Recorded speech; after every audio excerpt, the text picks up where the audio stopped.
नमस्कार दोस्तों, स्वागत है आप सभी का आपके अपने YouTube चैनल ड्रीम स्टडी पे। चलिए दोस्तों, स्टार्ट करते हैं आज की क्लास। टॉप 25 क्वेश्चन करने वाले हैं। बिना किसी देरी के टॉप 25 क्वेश्चन करेंगे जो कि अति महत्वपूर्ण प्रश्न है, किसी न किसी एग्जाम में पूछे गए प्रश्न है।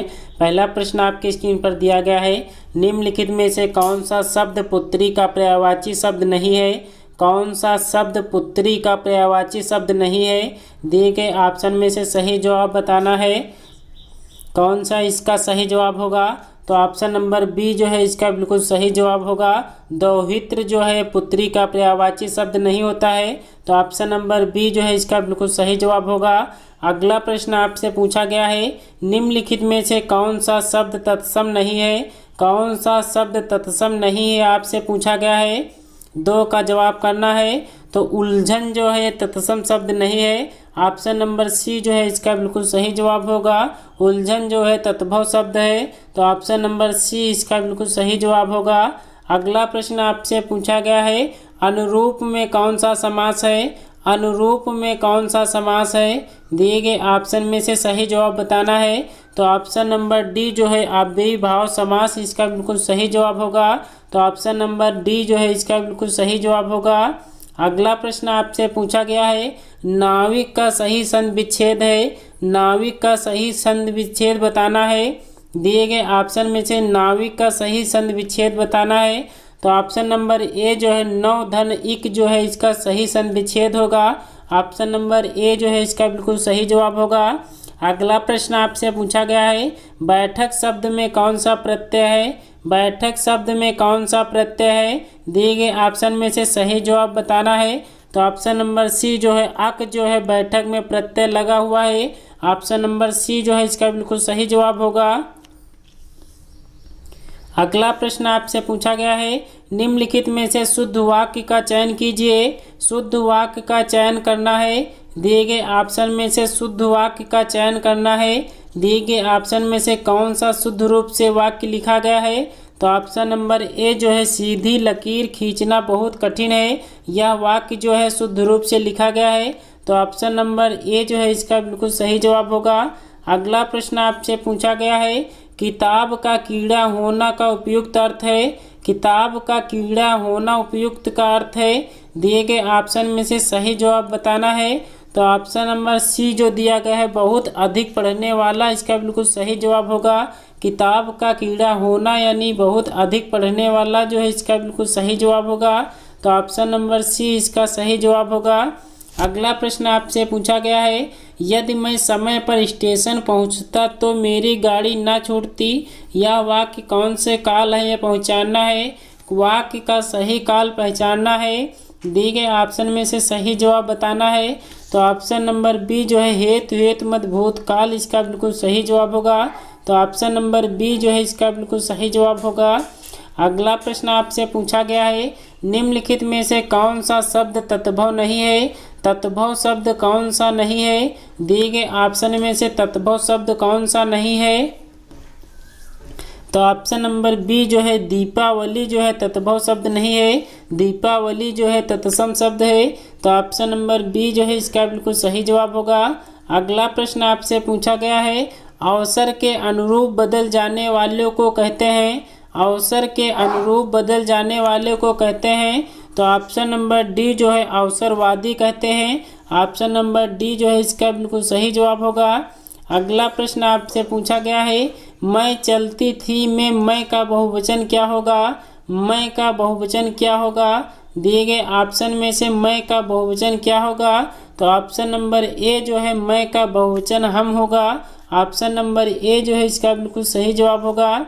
अगला प्रश्न आपसे पूछा गया है, किस छंद का प्रथम व अंतिम शब्द एक सा होता है?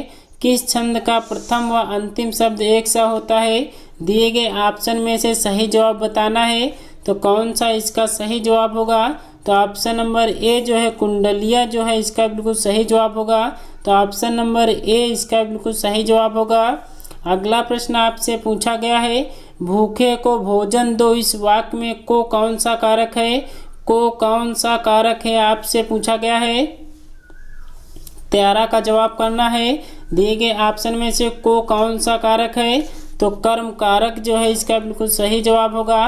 ऑप्शन नंबर ए जो है इसका बिल्कुल सही जवाब होगा। अगला प्रश्न आपसे पूछा गया है, सब कोई सर्वनाम के किस प्रकार का उदाहरण है? किस प्रकार का उदाहरण है आपसे पूछा गया है। तो ऑप्शन नंबर डी जो है संयुक्त सर्वनाम जो है इसका बिल्कुल सही जवाब होगा। सब कोई जो है ये किस प्रकार का उदाहरण है? तो संयुक्त सर्वनाम जो है इसका बिल्कुल सही जवाब होगा। दिए गए वाक्य में से अशुद्ध भाग का चयन कीजिए। अशुद्ध भाग का चयन कीजिए। 15 का जवाब करना है। कौन सा इसमें अशुद्ध भाग दिया गया है? तो ऑप्शन नंबर बी जो है इसका बिल्कुल सही जवाब होगा। मित्र को मिलने जो है अशुद्ध भाग दिया गया है।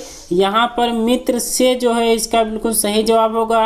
वह कल अपने मित्र से मिलने उसके घर गया था, इसका शुद्ध रूप बनेगा। तो को के जगह पे यहाँ से जो है इसका प्रयोग होगा, तो शुद्ध रूप से वाक्य हो जाएगा। तो ऑप्शन नंबर बी जो है इसका बिल्कुल सही जवाब होगा। यही प्रश्न एक और आपसे पूछा गया है, वृक्षों पर कोयल कूक रही है, कोई त्रुटि है कि नहीं, ये आपसे पूछा गया है। कौन सा इसका बिल्कुल सही जवाब होगा? तो ऑप्शन नंबर ए जो है इसका गलत रूप दिया गया है। वृक्षों जो है इसका नहीं होगा, यहाँ पे वृक्ष होगा। वृक्ष पर कोयल कूक रही है, इसका बिल्कुल सही जवाब होगा। तो ऑप्शन नंबर ए जो है इसका बिल्कुल सही जवाब होगा।